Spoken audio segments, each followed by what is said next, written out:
Bonjour, je suis Sabrina, je suis thérapeute psychocorporelle en psychologie biodynamique et j'anime des stages de tantra pour les femmes, pour les hommes, pour les mixtes et pour les couples. Aujourd'hui, j'avais envie de partager pourquoi faire l'expérience du tantra femme. Et déjà, j'ai envie de commencer par ma propre expérience en quelques mots sur qu'est-ce que ça a changé en moi de vivre, de faire ce process intérieur, ce cheminement avec des stages de tantra femme. Et ce que je peux dire, c'est qu'il y a vraiment un avant et un après. Dans le sens où, déjà, en tant que femme, en tant que me sentir femme, dans un corps de femme, dans un corps féminin, avec une polarité yin, il y a vraiment eu ce que je peux dire, c'est que avant, j'étais pas vraiment une femme et que maintenant, je me sens beaucoup plus femme. Que ce soit sur tous les plans, sur les plans de l'ouverture du cœur, de la sexualité, et puis aussi de mon mental et de mon esprit et de l'ensemble de tout mon être. Alors déjà, pour moi, dans les propositions qui naissent, qui sont faites dans les stages, il y a vraiment cette notion déjà de corporalité. On est dans une société où on travaille, on est beaucoup avec le mental et souvent on oublie de respirer, on oublie de se sentir, on oublie on oublie le corps tout simplement. Et donc s'offrir un stage tantra femme, c'est revenir dans son corps, l'accepter, s'accepter comme on est. Quand on se retrouve dans un groupe avec d'autres femmes, il y a vraiment cette notion de bienveillance, de sororité dont on parle de plus en plus. C'est-à-dire ce lien entre sœurs, où il n'y a pas de comparaison, de compétition entre nous. Donc il y a vraiment une atmosphère où ça va faire du bien de se dire « Ah finalement ça fait du bien de me retrouver avec d'autres femmes parce que là je suis dans un endroit où je suis en sécurité, où je peux me détendre et être tranquille. » Et où aussi justement je peux, à travers le regard de l'autre, me sentir vue, me sentir accueillie, me sentir acceptée comme je suis. Et il n'y a pas cette notion d'être dans la performance, comme on est tellement formaté par ça, par les photos qu'il y a dans les magazines, dans les pubs, les photos de femmes, où on a cette pression d'avoir un beau corps. En fait, on se rend compte que on s'en fout, on est comme on est bien comme on est. Et moi, je peux être vue là, comme je suis, par une autre femme, avec bienveillance et avec amour, tout simplement, avec cœur. Donc il y a vraiment cette notion de revenir dans son corps et d'accepter son corps comme il est. Il y a aussi cette notion très importante de guérison sur le transgénérationnel. Parce que bien souvent, la femme que je suis maintenant, elle est issue d'un héritage qui vient de ma lignée, de la lignée des femmes qui sont derrière moi, qui ont vécu avant moi et qui, à un moment donné, ont planté cette graine pour que je sois ce que je suis dans ma vie. Et donc, il y a des process dans les tantra femmes que je propose de guérison sur le transgénérationnel, sur les lignées de femmes, où je vais aller contacter ma mère, mes grands-mères et peut-être même les arrière-grands-mères pour aller venir réparer ce que je n'ai pas reçu, ce que j'aurais eu tellement besoin de recevoir. Donc il y a cette notion de guérison, de réparation par rapport à l'histoire des femmes.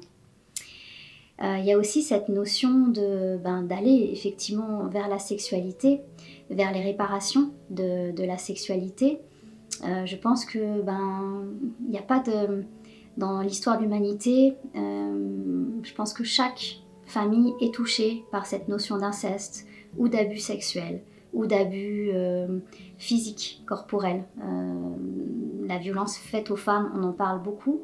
Le phénomène MeToo, on en parle également beaucoup depuis quelques années, et que ce soit pour les femmes mais aussi pour les hommes. Et donc c'est vraiment, le tantra femme permet d'aller dans ces réparations-là quand il y a besoin, par l'intermédiaire de rituels, de process vraiment très profonds qui permettent de réparer les blessures sexuelles. Et pour ce faire, ça va être déjà, au travers de cette réparation, déjà ben de connaître, d'apprendre à connaître comment je fonctionne, comment mon corps fonctionne au niveau du toucher, comment mon corps fonctionne dans la présence, comment mon corps fonctionne au niveau de la sexualité, du plan de sa sexualité. Il y a donc dans la sexualité tantrique, on parle de yoni, c'est-à-dire que le sexe d'une femme, c'est ce qu'on appelle la yoni en sanskrit, c'est le temple sacré. Et un temple, on n'y rentre pas si on n'est pas autorisé ou si on ne l'a pas ouvert. Ben, il y a vraiment symboliquement cette notion dans les tantras femmes de ok, je suis munie, je suis équipée d'un corps de femme avec un sexe. Ben, ce sexe, il est avant tout précieux et il m'appartient et c'est pas l'autre qui va décider pour moi. Donc c'est vraiment cette notion d'être souveraine dans mon temple et déjà de revenir dedans, de rentrer à l'intérieur parce que, ben, en tout cas dans mon histoire, moi j'avais tendance à être dissociée, à pas sentir mon corps mais aussi à pas sentir mon sexe ou à avoir des difficultés à vraiment le sentir. Donc il y a vraiment cette notion de revenir à la maison, mais revenir en sécurité dans le sens où ben ok, j'apprends, j'ai déjà appris, mais en tout cas j'apprends ou je réapprends à voir comment ça fonctionne. Alors ça c'est pas forcément en stage, hein. Ce sont des outils ce sont des graines que l'on plante en stage et que ensuite on fait dans sa propre intimité bien sûr. Mais en tout cas, toutes ces graines qui sont semées, ça permet de se connaître, de savoir comment mon sexe fonctionne, comment je peux être dans mon plaisir corporel, sensoriel et au niveau du sexe. Et ensuite, ben, comment du coup je peux relationner avec l'autre quand je suis dans la sexualité avec un partenaire ou, j'aime pas trop ce mot sexualité parce que c'est très restrictif, mais quand je suis dans une relation sensorielle, sensuelle, sexuelle, avec un partenaire, que ce soit un homme ou une femme, hein, parce que je tiens pas du tout à fermer. On peut être dans les tantras femmes d'ailleurs, on peut être hétéro, bi, lesbienne, LGBT, enfin tout est complètement possible et j'ai déjà accueilli des personnes de tout horizon dans les stages. Et donc à travers cette ouverture, bah justement, quand je suis dans la rencontre avec l'autre, avoir cette capacité de maintenant que j'ai reconnecté à ma puissance, je sais comment je fonctionne, je sais comment je me sens, je connais mes besoins dans la relation avec l'autre, et à oser pouvoir communiquer avec l'autre, à pouvoir dire voilà, à pouvoir même peut-être apprendre, parce qu'il n'y a pas un corps, il n'y a pas une yoni, il n'y a pas un être qui soit pareil que l'autre, et il n'y a pas de mode d'emploi, il n'y a pas de protocole en fait, c'est tout le temps, chaque être est différent, et même à chaque instant, j'ai envie de dire, chaque jour, ça va être différent. Donc c'est aussi apprendre et réapprendre cette capacité à se dire, à oser dire à l'autre, voilà, là, mon besoin dans l'instant, c'est ça. Ça peut être simplement un besoin de présence, de regard, de connexion, un toucher, un type de toucher qui encore une fois peut changer à chaque instant. Donc c'est trouver cette capacité de traverser la blessure éventuelle du rejet ou d'abandon, c'est-à-dire d'être rejeté par l'autre si je dis ce dont j'ai besoin par exemple. Donc c'est vraiment traverser certaines peurs, mais pour oser être vraiment soi. Et quelque part, limite, la manière dont l'autre réagit, ça lui appartient. Mais moi déjà, je me respecte, moi, dans ce que je dis. Évidemment avec bienveillance et douceur et clarté. Donc voilà, il y a toute cette notion, donc j'ai cité plusieurs fois ce mot de souveraineté. Vraiment c'est ça, d'être de plus en plus dans ma légitimité, dans ma puissance, dans ma souveraineté corporelle, de cœur, de sexe, et d'être complètement entier dans ma relation à moi-même et aux autres, à la femme que je suis ou à l'être que je suis de sexe féminin, et comment je relationne ensuite avec les autres. Et puis, dans un stage de Tantra Femme, donc j'ai parlé de cette notion de corporalité, de guérison des lignées, de guérison des blessures sexuelles. Il y a aussi cette notion, on travaille aussi beaucoup cette notion de présence dans son incarnation à travers les blessures de l'enfance. Donc on va aller travailler aussi l'enfant intérieur, la petite fille, la petite graine de femme qu'on a été dans l'enfance. Dans l'enfance, on avait un modèle de mère, de grand-mère, de tante, et aussi un modèle de couple, où on a été, qu'on le veuille ou non, formaté, parce qu'on était dans ce chaudron du système familial, 24 heures sur 24, avec des programmes qui se sont ancrés en nous, à travers nous, dans nos cellules. Et l'enfant, il y a forcément une part d'enfant blessé qui a dû se débrouiller comme elle pouvait dans son enfance. Il n'y avait pas forcément d'aide. Nos parents, nos mères, nos pères font du mieux qu'ils peuvent, mais ils ont eux aussi leur histoire, leur casserole, leurs blessures. Et tout ça, ça se transmet, qu'on le veuille ou non. Et même si on a les meilleurs parents qui soient et qu'ils ont fait encore une fois du mieux qu'ils peuvent, il y a des choses qui se transmettent. Et dans un stage de Tantra Femme, ça permet aussi de redonner la main à cette petite fille qu'on a été, lui dire tu vois, t'es pas seule, t'as fait comme tu pouvais toi aussi. T'as développé des stratégies, des cuirasses, des protections. Mais ça, c'était ok dans ton enfance et dans ta vie de jeune adulte pour tenir bon dans le système. Mais maintenant, y a des choses que tu peux lâcher parce qu'il y a d'autres choses que tu peux faire émerger au niveau de ta propre souveraineté, de ta force et de ces nouvelles connexions que tu retrouves en toi et que tu puises. Et donc, il y a vraiment cette notion de réparation des blessures de l'enfance. Évidemment, avec Lise Bourbeau, on parle beaucoup des blessures principales, qui sont la blessure d'abandon, de rejet, d'humiliation, de trahison et d'injustice. Mais voilà, ça va au-delà de ce bouquet de blessures et vraiment cette notion, c'est que la femme qui émerge et qui est en train d'être construite de plus en plus à travers un stage de tantra ou autre, tantra femme ou autre, cette femme qui est devenue adulte et qui a l'expérience qu'elle a à l'instant T, elle va donner la main à l'enfant, à la petite fille intérieure pour lui dire t'es plus toute seule et maintenant toutes les deux on est ensemble et on va pouvoir voir plus grand et aller plus loin et être vraiment détendue, heureuse dans notre vie. Donc voilà ce que je voulais partager par rapport à toutes les richesses que l'on peut trouver dans un stage Tantra Femme qui vraiment pour moi, encore une fois, change beaucoup de choses dans sa vie. Et puis pour parler du programme, de ce que je propose à travers mes stages Tantra Femme. Donc je propose plusieurs stages qui sont disséminés sur plusieurs week-ends, mais à chaque fois il y a cette notion, et c'est pour ça que c'est le titre que j'ai donné, cette notion de femme souveraine. Donc à tous mes stages Tantra Femme, je les ai nommés femmes souveraines. Encore une fois, pour retrouver cette souveraineté intérieure, cette puissance, cette douceur, cette tranquillité qui est en nous et que l'on peut reconnecter avec ces outils-là de femmes souveraines et des stages.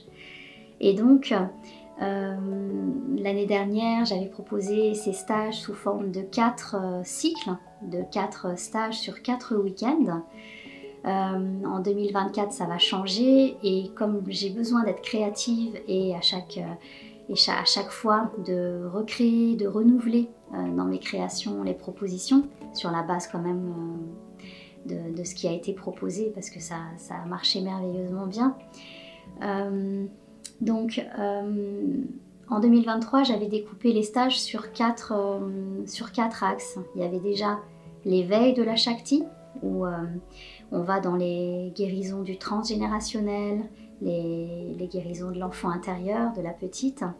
Et puis ensuite, le deuxième cycle, c'était la coupe de feu, où là, l'invitation, c'est d'aller vraiment travailler sur son énergie vitale, sur sa force de femme, sur son yang, sur le feu sexuel et sensuel et sensoriel qui nous anime et souvent dont on est éteinte.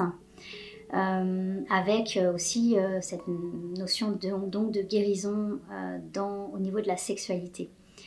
Et puis le troisième opus, le troisième cycle, la proposition, c'est d'aller travailler sur la géométrie sacrée, avec notamment le soutien d'Isis, d'Hathor, de toutes les divinités autour du féminin,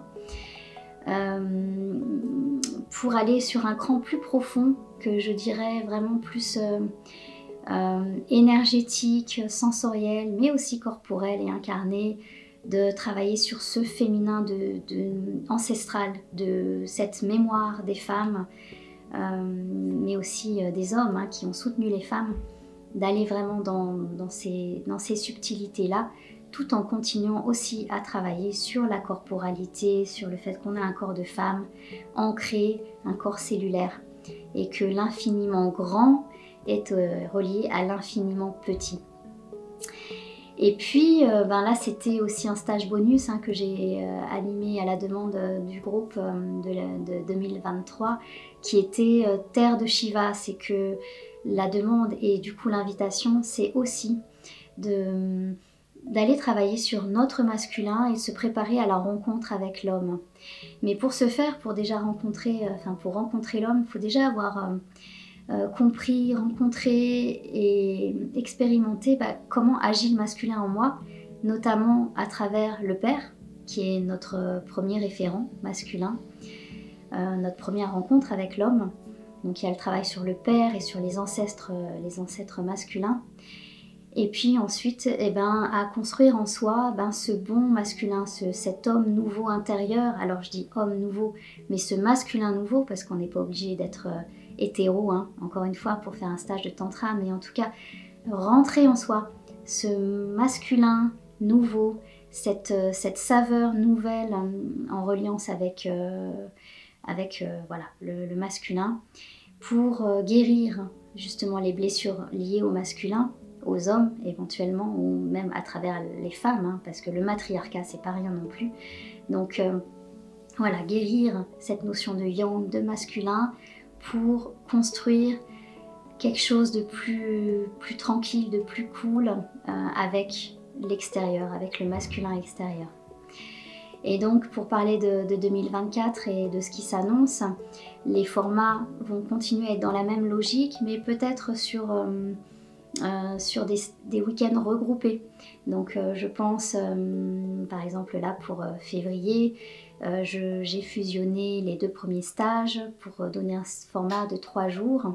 Donc là vous pouvez retrouver toutes les infos sur mon site internet et sur le site Tantramour également, tantramour.fr et sabrinabertou.com, parce que ensuite en 2025-2026 les formats vont continuer à évoluer.